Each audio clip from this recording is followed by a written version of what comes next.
Operation tiger नंतर कोल्हापूर उत्तरचे आमदार राजेश क्षीरसागर यांनी आपली प्रतिक्रिया व्यक्त केली। एकनाथ शिंदे हे प्रत्येक कार्यकर्त्याला न्याय देणारं नेतृत्व आहे, प्रत्येकाला वेळ देणारं नेतृत्व आहे आणि तेच नेतृत्व अनेकांना मान्य असल्यामुळेच अनेक जण आमच्याकडे येत आहेत असं क्षीरसागर यांनी म्हटलंय।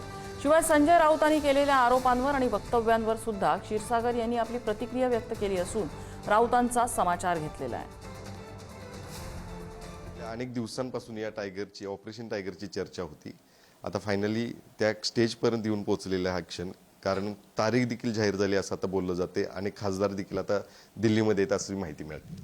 नाही बघा, आपण झालेली लोकसभा जर पाहिली तर संविधान बदलणार आणि मुस्लिम बांधवांच्या बाबतीत गैरसमज पसरून, म्हणजे आपण म्हणतो निगेटिव्ह नॅरेटिव्ह सेट करून ही लोकसभा जरी एनडीएने जिंकली असली तर काही प्रमाणात महाआघाडीला, इंडिया आघाडीला यश मिळालंय।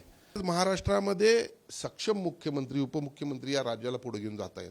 असं असताना एकंदरीतच शिवसेनेचे विचार, शिवसेना प्रमुखांचे विचार जर कुणाकडे असतील तर ते आमच्याकडे आहेत आणि म्हणून कुठंतरी तिकडून जरी निवडून आले असतील तरी देखील त्यांनी आज हा निर्णय घेतलेला आहे, त्यांचं मी स्वागत करतो।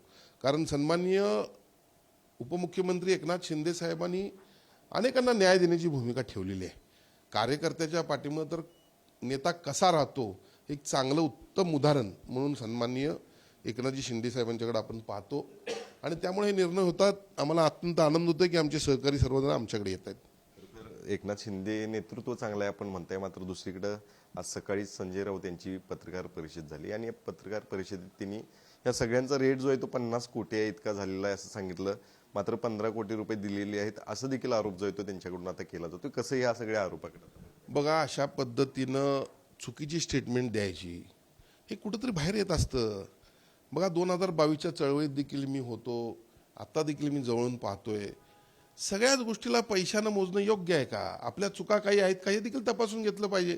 तर हे सगळं आता झालेलं आहे। मात्र जे 6 खासदार त्या ठिकाणी जात आहेत, शिंदे सेनेमध्ये तुमच्या येत आहेत, हे सगळं होत असताना या सगळ्यांनी राजीनामा देऊनच खरं तर त्या पक्षामध्ये प्रवेश करा असं देखील त्यांनी म्हटलेलं आहे। त्यांनी जर गेल्या वेळीप्रमाणे जर आमदार फोडले तसंच ह्यावेळी जर होत असेल तर ते आम्ही खपून घेणार नाही आणि महाराष्ट्रातली जनता पण हे खपून घेणार नाही। त्यांनी राजीनामा देऊन जावं असं त्यांचं। प्रत्येक गोष्टीला कायदा आहे। तुम्ही काहीतरी बोलला म्हणून काहीतरी होते असं थोडंच असते। निवडणूक आयोगाच्या कायद्याप्रमाणे जर ह्या काही गोष्टी होत असतील तर तुम्ही ऑब्जेक्शन देऊन त्याला उपयोग काय आहे? कायद्याप्रमाणे या ठिकाणी शिवसेनेमध्ये मुख्य शिवसेनेच्या प्रवाहामध्ये जर काही खासदार येत असतील तर त्यांचं आम्ही स्वागत करणार। कॅमेरामन ओंकार वळवडेसह शेखर पाटील, पुढारी न्यूज, कोल्हापूर।